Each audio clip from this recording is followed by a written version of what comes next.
আজকের হাজার হাজার মানুষের সাথে করে দিয়ে কয়লার সদরে গণ মিছিল করেছে।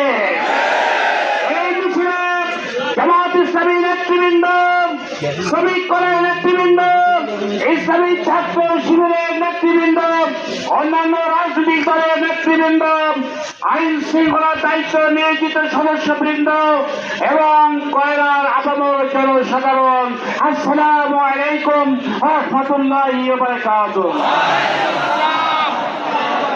আপনারা কি সবাই ভালো আছেন?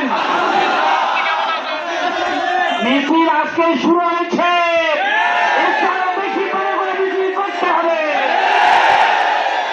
বাংলাদেশ থেকে স্বৈরাচার ফ্যাসিস্ট বিদায় হয়েছে। এই বিদায় করার জন্য 2000-এর অধিক ছাত্র জনতার রক্ত দিতে হয়েছে। ছাত্র জনতা যদি রক্ত দিতে পারে তাহলে স্বাধীনতা রক্ষার জন্য আপনার কি রক্ত দিতে প্রস্তুত আছে? আল্লাহ তাআলা কবুল করে নাও। আমরা রক্ত দিয়েছি, প্রয়োজন হলে আরো রক্ত দিব, কিন্তু বাংলাদেশকে একটি নতুন ন্যায় এবং সঠিকতার সমাজ কায়েম করবে ইনশাআল্লাহ।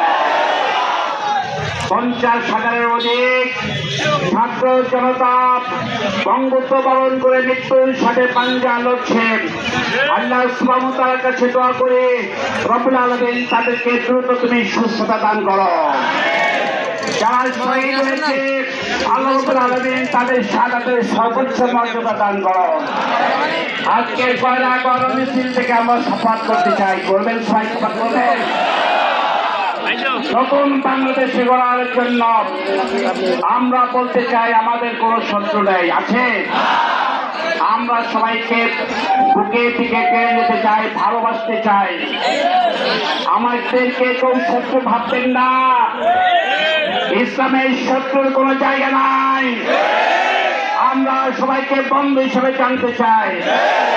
বাংলাদেশকে করতে হলে জাতি, ধর্ম, বর্ণ, রাজনীতি উঠে উঠে আমাদেরকে বাংলাদেশে উঠতে হবে। একেবারে দিকেরা পাশাপাশি বলে রাখতে হবে, বাংলার কয়লার এই অভিযুক্ত মানুষের উপরে কেউ অত্যাচার করবেন না। আমরা যারা রাজনীতি করে তাদের জন্য বলতে চাই সুস্পষ্ট বক্তব্য, কেউ কারোর উপরে জুলুম করবেন না, জমি দখল করবেন না, জেল দখল করবেন না, বরং রাজনৈতিক উদ্দেশ্য হল মানুষের সেবা করা। কি বলেন? এই মানুষের সেবা করে আমরা পাশাপাশি দাঁড়িয়ে হাতের সাথে হাত মিলে কয়লার রাজনীতি আমরা আরো সুন্দর করতে চাই। আপনি কি রাজি আছেন? যত রাজনৈতিক দল আছে আমরা বলবো আপনাদের চায়ের তালা দিচ্ছি আমি। জামাত ইসলামের অফিসে, কয়লা উপজেলা অফিসে আপনারা আসুন, অথবা যে কোনো জায়গায় আপনারা বসুন। আমরা এক জায়গায় বসে এই কয়লা এবং পাইকগাছা জাতীয় সংসদ একটা এলাকা খুলনার ছয়, কি বলেন? এবারের পিছিয়ে অধ্যক্ষ শাহ মোহাম্মদুল কুদ্দুস সাহেব। অতএব আমরা সবাই মিলে আমাদের বিজয়কে ধরে রাখতে চাই। আমাদের নেতৃবৃন্দ বলেছেন 5 করা নয়, বরং সারা বাংলাদেশে 300 আসন দেওয়া হয়েছে। এই 300 আসনের মধ্যে সংখ্যাগরিষ্ঠতা অর্জন করে আমরা ইনশাআল্লাহ সরকার গঠন করব। কেউ কারো ভয় দেখাবেন না। আমরা সরকারে যাব, আমাদের কথা শুনতে হবে। এই চোখ রাখবেন না কারোর উপরে। সাহেবরা যাদের মাটি নেই, যারা জনগণকে ভয় পায়, তারা কিন্তু এরকম মানুষকে ভয় দেখায়। কি বলে? আমরা ভয় দেখাবো না। বলতে চাই আজকের ইসলামী শক্তি এক হয়েছে বলে আলহামদুলিল্লাহ। আমরা খুলনায়, ঢাকা সহ সর্বত্র ইসলামী দলগুলো নিয়ে আমরা জনসভা করছি। কি বলেন? ঠিক কিনা? আজকেও আপনাদের এখানে গণমিছিলে ইসলামী দলগুলোর নেতৃবৃন্দ আছে। অতএব ইসলামী শক্তি যেখানে বেড়ে যায় সেখানে বাতিলরা পরাজিত হয়। অতএব আমরা সবাই মিলে আসুন কয়লা পাইকগাছা উন্নয়নের জন্য চেষ্টা করি। অনেকে বলেন জামাত ইসলামী লোকজন কম, তাদেরকে বলবো আজকের এই গণমিছিলে দেখে যান, কি বলে?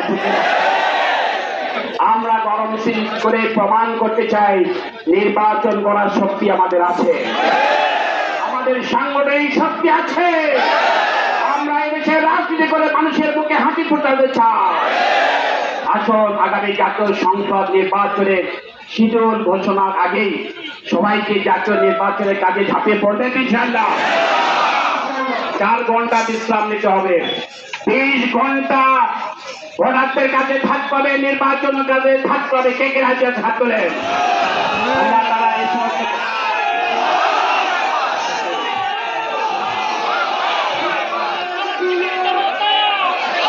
সংগ্রামী ভাই সাহেব,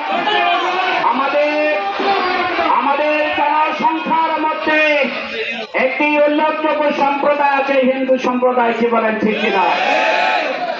আমরা হিন্দু সম্প্রদায়ের সাথে একাধিকবার বসেছি।